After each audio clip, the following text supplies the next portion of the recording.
Sabingelela isihle. Into yaqala ngokuxolisayo ngokushawa isikhathi stuck lapha ku-traffic. Kodwa yaqala umama umkhokheli bese ngikhona. Ngiyabonga ngibingelele ozakwethu sinabo kule panel kusukela kuzakwethu uMacingwane nomama umkhokheli. Ngibongelele nomfowabo Ngubane. Buholi nje benathesa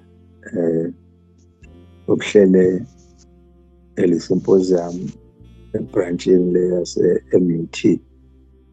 Ngicabanga ukuthi-ke ngenxa yesikhathi ngizozama ngokugoqa. Ngicabanga ukuthi eyami ebenginikeze yona eyokusunguleka nje ukuthi kube khona ibandla lethu i-Nazareth Baptist Church. Ngizozama nje ukuba brief nje ngogoqa lo mlando uba mude wona lesi sikhathi enginaso njengamanje. Kodwa-ke ngiyabonga ukumenywa ngizohlangana nabantu abasha abalapha e-MUT ezibranch ngokwenathesa.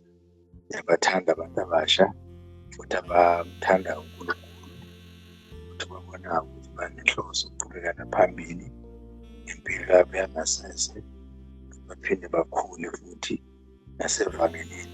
Ivangeli akumele liphele, kufanele lihambe lithole ukubana lisalithola kwabadala abaphambili. Kafishane nje uma ukhulunywa umlando waleli bandla lethu i-Nazareth Baptist Church eBuhleni specifically, isuka njengoba imbongi indaba zasuka eNtabazo, kahle kahle zisuka kulenza kwaceza uNkulunkulu elanda leli bandla lethu elikhulu likaMenzi izulu nomhlaba. Kwakuyisikhathi-ke ngiphila uMzazela. Lo Mzazela-ke baba kaKhumalo Mntungwa. uMzazela-ke niyazi indaba yakhe, indoda ephila isintu. Kodwa kwafika izwi kuMzazela lisuka kuMveli-Nqani esimbiza ngoNkulunkulu namhlanje. Lithi Mzazela, ngizovusa inkosi enolaka lapha kwaZulu. Ngicela ukuthi uhambe kwelukodizwe ngoba uhamba kube khona engiyomthola kulibo lwakho kuyena ofika asize lesi sizwe. Lafika izwi kuMzazela nangempela kuthiwa-ke akachithanga sikhathi walilalela izwi, wathutha washona phezulu kontaba mhlophe lapho wafika khona wahlala khona ebukhosini bamaHlubi uHadebe uMani. Bebizwa ngamaNtungwa nabo lapho wafika wahlala khona uMzazela. uMzazela-ke laphaya anti uMzazela uzalwa uSokhabuzela kaNyatikazi, yena wafika wazala uNhliziyo. uNhliziyo-ke yena wafika wazala uMayekisa. uMayekisa kwakuyena ozala-ke umqali wendlela. Indaba yenze kanjena-ke makuzozalwa umqali wendlela, esekhulile uMayekisa ezalwa uNhliziyo. Kwafika isikhathi la uNhliziyo ebuyise ebona ukuthi kufanele engabe uyaganwa. Babakhelene-ke nomndeni kaHadebe. Kunentombi kaHadebe nje uNhliziyo wathi meyibuka ithandela indodana yakhe uMayekisa. Uthe mekhuluma noMayekisa ekhuluma ngale ntombi, uMayekisa akakuphikisanga lutho, wavumelana nobaba wakhe, wajabula ubaba wakhe. Kwathi ngakusasa uNhliziyo washona emfuleni phansi eshilo, wakhetha amatshe amahle anombala abayisithupha, wasekhuphukela khona kwaHadebe. Lapha khona wathi mebingelana noHadebe waphosa egcekeni wonke uyisithupha. uHadebe bedideka benzenjani, wathi akamukele iy'nkomo zakhe. Wahamba-ke uNhliziyo kwaHadebe, wakhuluma noHadebe, ekhuluma ngenkosazana yakhe uSitheya wakwaHadebe. Nangempela-ke safika isikhathi sokulobola. Kanti le ntombi kwaHadebe nayo kwakuwumuntu naye wayethandwa uNkulunkulu. uNkulunkulu wambekele khona ukuthi uyozala ubungcwele. Sithola ukuthi usuku meyincoma ikhuluma ngale nkosazane uSitheya kwaHadebe ezala umqalo wendlela. Nje inkosazane ayiphathe kahle nje, ayijwayele futhi ube khona ngishizo likhulumayo kuye. Nje inkosazane eyayingahambi kumnyameni, unyawo lwaluhamba ekukhanyeni.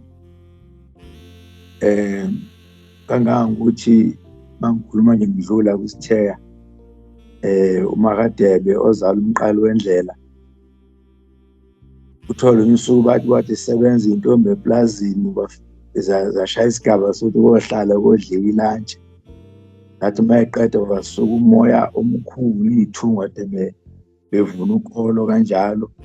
Kodwa nje kuthiwa zawa zonke iy'thunga esawusama.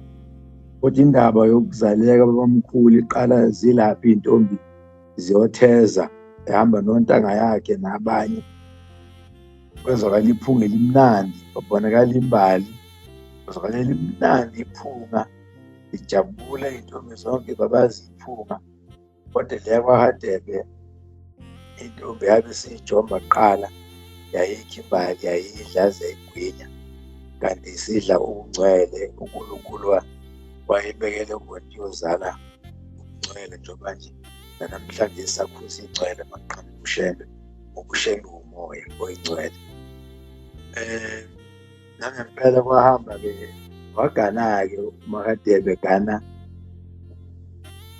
uMayekisa. Eseganile nje uMayekisa, kwahamba-ke yaba khona-ke kwase kuzalwa-ke umqalo wendlela. uMayekisa-ke wamqamba igama, kanti uNhliziyo wayeshilo ukuthi koba uShembe. Kanti leli gama vele liyisibongo sabo futhi liyigama. Kwazalwa-ke umqalo wendlela, ezalwa uMahadebe uSitheya. Kwahamba-ke umqalo wendlela-ke nje ekuzalweni kwakhe wamqamba kuyisigama uMayekisa, wambiza ngegama. Kubuye kusabise-ke ubiza amagama amakhosi asezulwini ngegama. Nongixolela kodwa emlandweni mhlambe-ke nokufunda ukuthi uMayekisa wamqamba ngaliphi igama umqalo wendlela. Waba ingane naye njengabafana bonke, kodwa akaze afane nabo ngezinto ezazimehlela, ngezinto wayezenza. Mangikha nje kafushane ekhule ey'gabeni kusukela nje eminyakeni, ngoba naye khona isikhathi lapha-ke ahamba khona emhlabeni, eseminyaka ebala lapho kwemihlanu kuya kweyisithupha. Kwathi nje sokufuneka kuyiwe-ke kangangokuthi abafana belusa iy'nkomo zikaMayekisa nje bayabuya bezobiye bethi khona inkomo esiyifile, waze wahamba kuthiwa uyobhulwa. Ebehamba naye egula kakhulu umqalo wendlela esewumntwana omncane, isangoma uMthulu uKhozana. Lapho afika khona-ke bethi bafika naye sabahlangabeza, bethi bayobhula, ingane ilele phansi sishonile, nenkomo isifile ngapha. Nokuthi babehamba naye lesangoma sabe baphindela emuva, ingane isiyibuyile. Kanti nangempela babehleli nesidumbu endlini sokubhiza ukumbiwa. Kwathiwa iyanyakaza ingubo, idumbu isiyanyakaza, kanti le nkomo esifile edlelweni iyona ethenge umphefumulo kamqalo wendlela. So nangempela wagcina ephapheme, lelo thuna nje laqedwa. Nalapho nje emngwayeni bakhe ekhula iminyaka yakhe eyishumi, kwakuney'gigaba nje, izwi likhuluma naye, hambe uyothandaza njalo ntambama nendawo ethandaza kuyo eplazini lapho behlala khona, esebenza khona uMayekisa. Wakhula babamkhulu, wabashintsha ngisho indawo yokuthandaza, esebonwa intombazana kwamazibuko, wathi ahambe esibayeni, izwi lakhuluma naye, ziningi nje indawo ayishintsha, wagcina sesemva komuzi kaBaswabo lapha eplazini ethandaza khona ikhula. Ziningi nje iy'manga ezenzeka kuye ngoba lalikhuluma ngisho izwi. Ngolunye usuku nje Lusile wayephatha isinkwa owayesidla, siphatha sibe umphako, kuthiwa ngolunye usuku wasiphatha lesi sinkwa, wafika isikhathi lapho ebona akasithandi sisuthi, wasiphosa emanzini, kodwa lwaqhubeka usuku, wayithola eselambe kakhulu, esecabanga ngisho ukungena ensimini yebhunu eyodla amampentshisi, kanti esaba futhi ukuthi ibhuni lizombona limbulale. Waze wathandaza, wacela uNkulunkulu, ecela ukuthi angene ensimini yebhunu ayodla iy'thelo lapho abantu impentshisi-ke abadala babekhuluma. Wasehamba-ke yakhona, kwathi nje phezulu esihlahleni ewakhe wathela isiphuku lesimbule awayembethe, ngalizwi likhuluma lithetha, libuka phansi ukuhambela bangakuthola. Kodwa-ke izwi lakhuluma babamkhulu, lathi akabheke phezulu engalibuki ibhunu. Bahamba bazafikela ngaphansi kwesihlahla, abanye abantu baziphethe isibhamu. Umlando-ke uma uxoxwa nje badesha umkhokheli, ugcina sohlukana. Abanye bathi-ke wayephethe nje, laliphethe imbukende, abanye bathi laliphethe isibhamu. Esinye isikhathi ugcina ungasakwazi umlando balokhu ibhola abantu abahlukene, igcina isihlukana nawo. Kodwa kusalayo nje ibhunu lafike lama phansi kwesihlahla ephezulu, lathizwa kangalibuki ibhunu ngoba lizombona kabuke phezulu. Nangempela lapha abona khona uNkulunkulu ukuthi umzwile. Kunesikhathi lapho naye uqala wendlela kwafika isikhathi esekhulile, sekufanele agane unina kuMahadebe, wentombi kwaShabalala, wayembonele yona, kodwa yena wayengayithandisisi. Kodwa umama abelesela ukuthi akayithathe. Wazaphindwa waganwa uMasigasa, ozala inkosi iNyangayizulu, waganwa uMangwenya, ozala inkosi iLanga. Lesinye yawaNcube, izinto zokuthunywa kwakhe uNkulunkulu embizela ilizwe laseMpumalanga, yayiseyingoduso yona. Seganwe lawa abathathu, uMashabalala, uMasigasa noMangwenya. Bahamba-ke lokhu limxina lelizwi, limkhomba eMpumalanga, futhi limphikisa. Lalingafuni ukuthi aganwe into enjengaleyo-ke. Kodwa-ke ziningi izinto azenza uNkulunkulu ekhuluma naye, embizela emgedeni ayokhuleka khona, uNkulunkulu ayibonakalise. Uma babamkhulu ethi yasondela, engakabi babamkhulu efuna ukumbona uNkulunkulu, ethi ngasho ngeke ungibone, ngibone ngisahleli namakhosikazi akho. Kodwa yaqina le ndaba ukuthi angeze eMpumalanga, ngoba nakhona ukukhuleka nje noma ukusonta, wayesonta eWeseli esekhona le Ntabazo. Kusukela ekhula wayesonta eWeseli, esebenza ebhunini ekusukela labhunu uConrad obenaye eplazini. Lapho-ke izwi wafika isikhathi lalimhlukanisa khona namakhosikazi akhe, lithi akawashiye. Kodwa-ke umqalo wendlela akakuvumanga lokho, ngoba wathi akakwazi amakhosikazi akhe engagana amanye amadoda esaphila. Kwaba nzima nje, ethi ungangcono uma ungahamba wena emhlabeni, uNkulunkulu ekhombisa amandla akhe, yahamba ingane yomfana omkhulu yayizalwa uMashabalala. Kwathi esanake lokho yahamba ezalwa uMasigasa. Kwathi esanake lokho yahamba futhi ezalwa uMangwenya. Sikhumbula-ke ukuthi uMancube wayeseyingoduso yena engaganile ngaleso sikhathi, waze ngowesine. uNkulunkulu uma sekhuluma nawe athi ngithathile iy'ngane ezingenacala, kusho ukuthi angithathe laba ngoba bona amakhosikazi ami. Yaqina nje le nto. Kanti nakhona futhi le awuzawuphoqa impela ukuthi awabize amakhosikazi akhe, awatshele ukuthi hhayi, kuyaphela obekubahlanganisile. Kwayindaba engehli kahle, wathi yazindazindela yaqhubeka le ndaba. Ngisho naye ngoduso yakhe leya kwaNcube wagenza ukuthi ayibuyele kubo, iyophinda ithole enye indoda igane. Kwaba kubi-ke nale ntokazi ngendlela ayemthanda ngayo. Yahamba yahlukana kodwa bade yaphinde yabuya ngenxa yokuthanda yawunalo, yaze yafike yakhala buyela emuva ukuthi ayiphindanga-ke yagana umuntu omusha. Yagana nje ikhehle elidala athi ayisafuni ukuba nothando lomuntu omusha. Yasamaraza nje ngenxa yesikhathi, ngoba kubhekelaphi ekuthenini-ke leli bandla leli sukulo liqhamukaphi.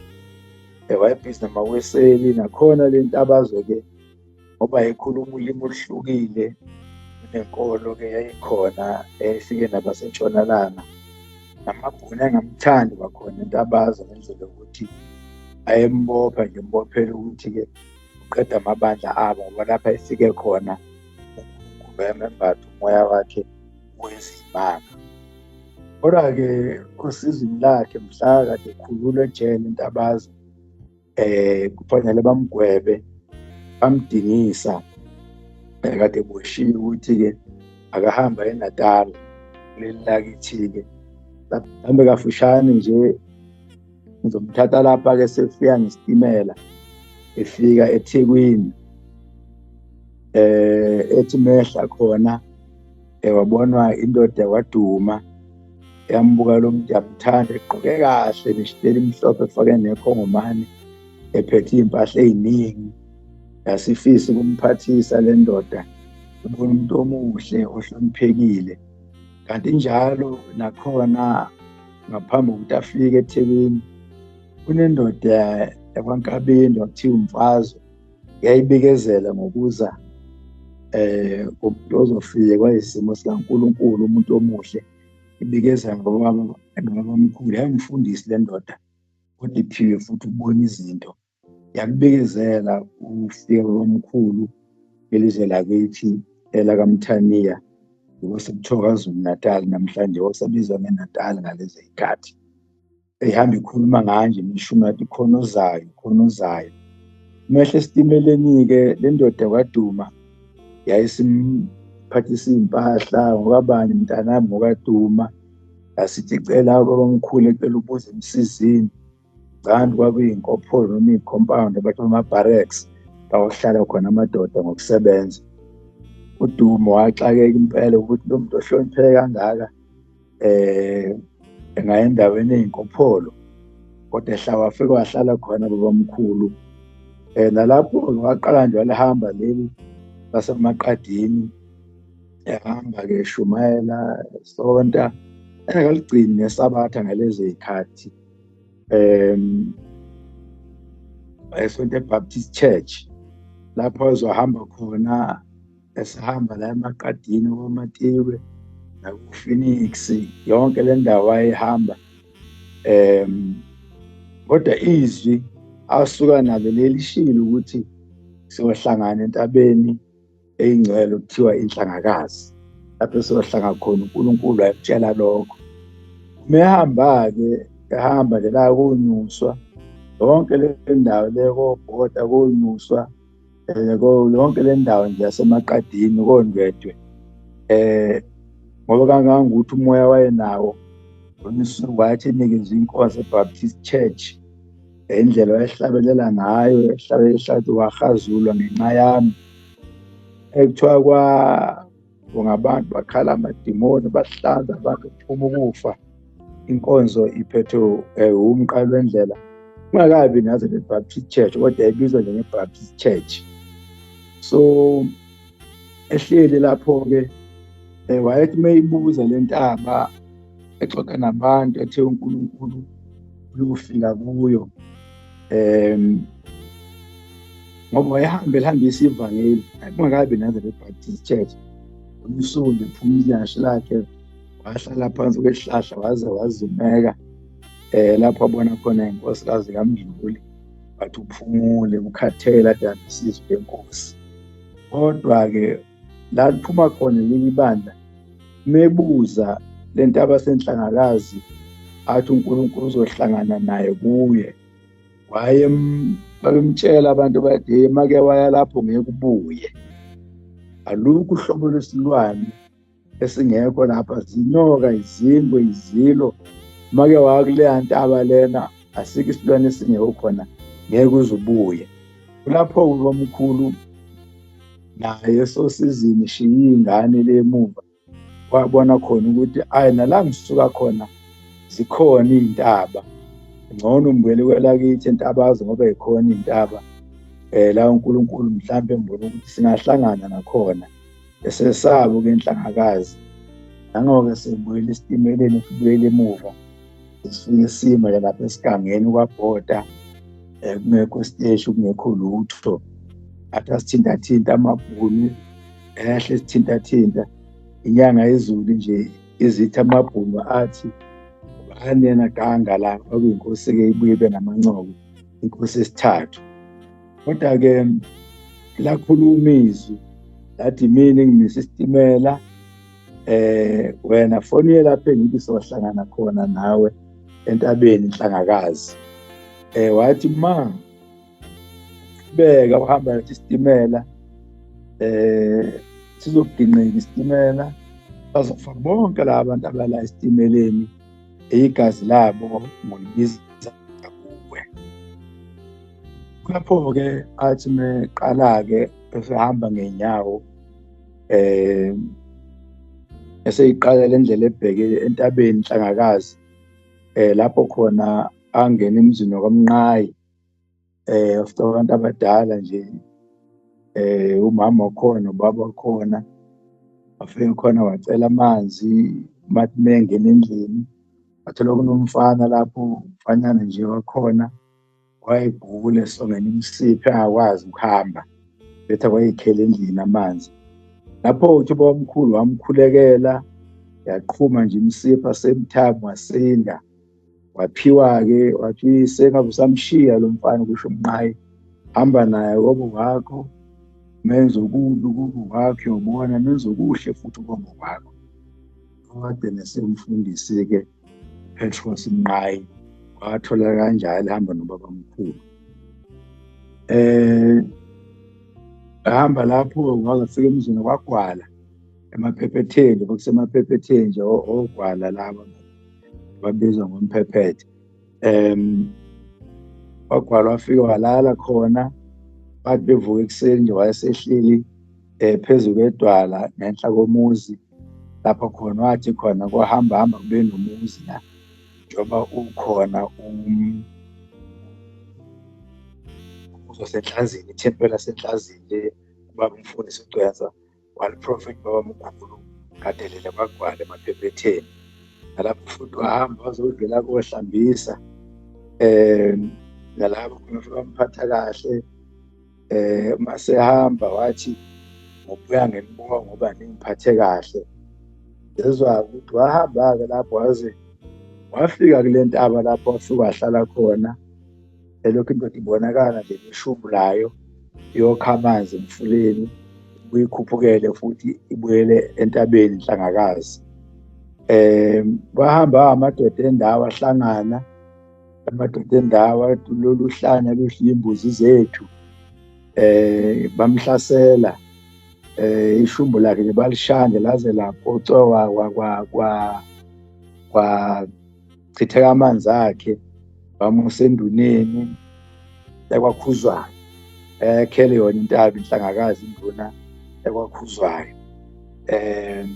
Mefika lapho-ke selithethwe icala, induna Khuza yafike yabuza ukuthi ukhona yini madoda phakathi kwenu okwalahlekelwa inkomo yakhe nembuzi yakhe. Ubabamkhulu lapho ehleli khona inhlakazi wayedla lukhuthi aphuza amanzi.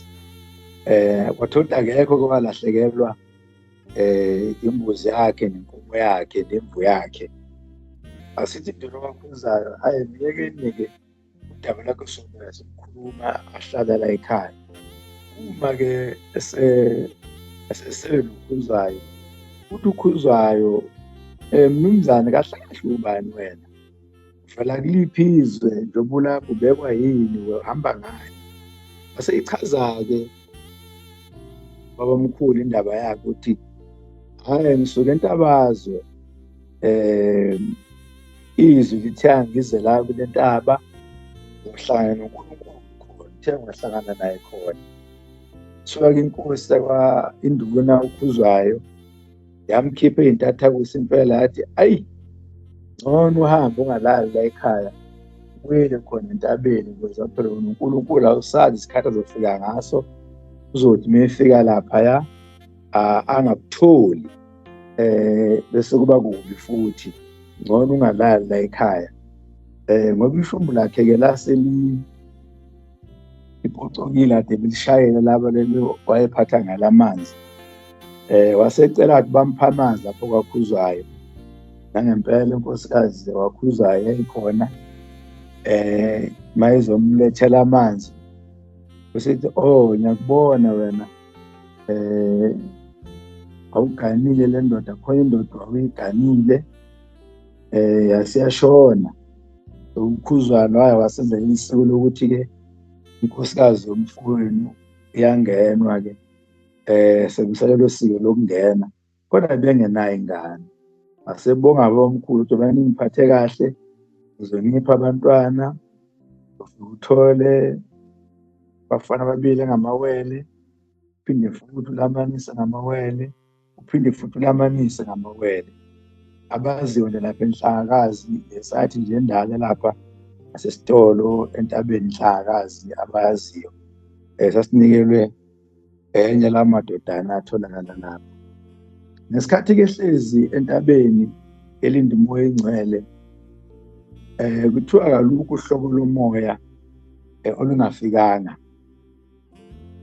luthina luyiwumoya awulindile babamkhulu, kodwa wayiphika yonke nje, imimoya emibi, izilwane, zinyoka, izilo, yonke le mimoya lena babamkhulu wayiphika. Kodwa kuthiwa kwathi mhla kufika lo okuyiwona wona, uthi kwaba nenkungu, kuzwakala ukuhlabelela emkhathini, lakhuluma izwi kuye lapho ehleli khona ezansi etsheni, lathi akhuphukele entabeni. Kulapho-ke lelifa lamboza khona, lakhuluma naye kushembe, laselifike lathi mina nginguJehova, lathi namhlanje ngizokumukela isidlo sasezulwini. Nangempela-ke efini lelo elimhlophe lalimbozile lapho kuhlatshelelwa khona, limzwisa ngisho ihlabelo zayo zikhona lapho ihlatshelelwa. Ezinye zazo yize lezi-ke esiyihlabelelayo, noma ngeke ngibe specific ukuthi-ke izona ziphi kahle kahle. Wathi meqeda ukumukela isidlo sasezulwini, lamyala izwi ngokusebenza ozokusebenza, nohambo lwakhe ozoluhamba. Lapho asho khona babamkhulu ukuthi lathi izwi kuye waphenduka ubuka empumalanga, waphenduka babamkhulu. Ngaleso sikhathi ngase ngikwazi ukubona umhlaba wonke ngime endaweni eyodwa, ngase ngikwazi futhi ukuba sey'ndaweni ey'ningi ey'hlukene ngesikhathi esisodwa. Ukuthi lapho ngafundiswa ngisho ulimi lwey'hlahla, ngafundiswa ulimi lwey'lwane, kulando leli bandla esikulo, njengoba nilalele bafowethu, kwakulando leli bandla. Uthi lathizwa kaphenduka abheke empumalanga, ubonani Shembe? Wathi ngibona iy'hlabathi zolwandle. Lathizi cha, akuzona iy'hlabathi zolwandle, abantwana bakho bayoba ngangalezi hlabathi zolwandle. Lapho wathi uShembe masehla khona wathi ngikhuphukela kwamayekisa ngehla sengubaba wazo zonke izizwe. Uthi lapho ngase ngikwazi ukubona umuntu ukuthi kade enzani izolo, nokufunda umuntu ukuthi ingqondo yakhe icabangani. Sengikwazi ukubona umuntu, ngimbone wonke umuntu ingaphakathi lakhe njengamanzi esebhodleleni. Ehlaka naleli bandla wamkhulu. Nalapho-ke waqhubeka nje wasonta eBaptist Church, engaligcini isabatha, kodwa ezenzela izimanga-ke uNkulunkulu engena kuye lo nkulunkulu esimlandelayo, wangena kuye uShembe lezo khathi. Kodwa kwahamba eBaptist Church, bagcina-ke indlela awayenza ngayo, ngoba nokubhabhadiswa kwakhona wakushintsha yena, hhayi lento yokuthelwa ngamanzi la esiphongweni. Inyanga yezulu yabe bethi ngegama likaJesu, inyanga yezulu imikhuluma ngale ndaba inkosi ezintathu. Yena abantu abathatha abayisolwandle obhabhadisa khona, ehamba nje le ndawo yaseMaqadini, ehamba yonke. Kwahamba umlando ukuthi babelapha ey'ntuthwaneni, lapho nje siphumela khona phambilini, engakahlali inkosi inyanga yezulu ehlalweni ey'ntuthwaneni, lapho sinesipezi khona inkosi unyazi lwezulu, esinye ne-scrap yard khona. Omkhulu wayiqalela indaba ukuthi ukuvusa isabatha, hhayi kwahlukana phakathi-ke impela, kwahlukana phakathi nje impela, kwaxatshana impela, kwahlukana inhloko nesixhathi impela, ngoba omkhulu bemsola ngokuthi akasayilandeli imithetho yenqubo eBaptist Church. Yena wayegijima indlu yonke ethandazela abantu, kuculwa, ebathathu babhabhadisa olwandle abantu. Kafushane-ke wahamba waze wahlangana-ke nomfundisi uJL Dube, nababekhona noMlangeni base behlile le phezulu, bemlandela nabanye abafundisi ayenabo le. Bamshiya-ke segcotshiwe-ke, sephumile leli bandla-ke, waze wagcotshwa. Umfundisi uDube nje, uJL Dube, wayesonta yena e-American Board. Ngisho inkosi inyanga yezileke ikhulume nje ngayo baye beye khona sebalandile, sewakhiwa umzasePhakameni. Lapho kwahamba khona-ke sefuna indawo abamkhulu, efuna ukwakha lo muzi wasekumela wakhe. Kangangokuthi nje unina Mntungu wayehamba nabo, wathi akabethandaze bacela uNkulunkulu abaphindayo. Nje le ntokazi unina Mntungu sasingazi ukuthi ubabamkhulu sizwile, sabona ngoba hlezi phambi umfana wagwacela, wathi sekukhona indaba ayidayisayo lapha ngezansi, la babona khona ukuthi uNkulunkulu ubazwile. Nangempela-ke nje wakheka-ke lo muzi wasePhakameni. Laqala-ke ibandla, lapho liqala khona bomkhulu, aliqamba igama ukuthi iNazareth Baptist Church. Ehleli nabo Mafukuzela bemthanda, kodwa-ke ushiyana phela ngobona kwakuyinzalo yama-missionaries, abantu bey'mishini futhi ezifundiswayo uJL Dube. Ehlala kumngani wakhe, bebuye beshayisane ngendlela omkhulu ayenza ngayo izinto, uDube eqhuba ngendlela yokufuna. So nangempela-ke laqhamuka lapho-ke leli bandla-ke, wakaliqamba igama-ke wathi iNazareth Baptist Church. Wathi maswakhiwe umuzi, wathi ungabonanga umfundisi uMlangeni, belanda-ke amakhosi esibili. Kani nje umlando wokuqhamuka kwaleli bandla usuke ey'ntabeni zakwaCeza, ukujika le abantu abamhlophe ebahlutsheni esikhodi, wabusa khona inkosi uLanga Libalele, umthimkhulu. Wahamba waze bufika eNtambazwe, emfihlwa uNkulunkulu wakhuluma noMzazela, wambuyisa-ke kwabamkhulu.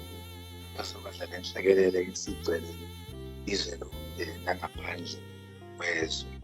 Kafushane nje makhuluma ngomlando-ke, ngibale konke ngoba ngaphela isikhathi bangabala ngempela ngegama. Ngisabeleke bamfishane indlela engicabanga ukuthi yezwakala. Umphathi wohlelo nomphathi womhlangano, umphathi wesimo sami. Inda Bengkulu.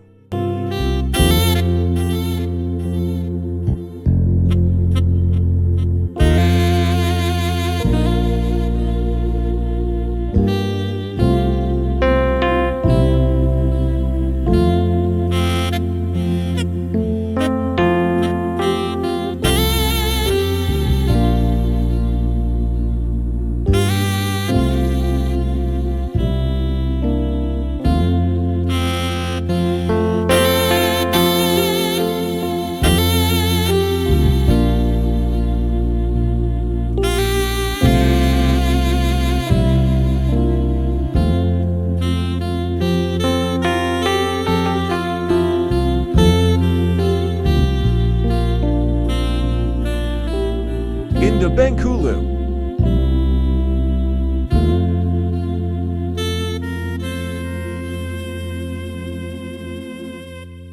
Inda Bengkulu.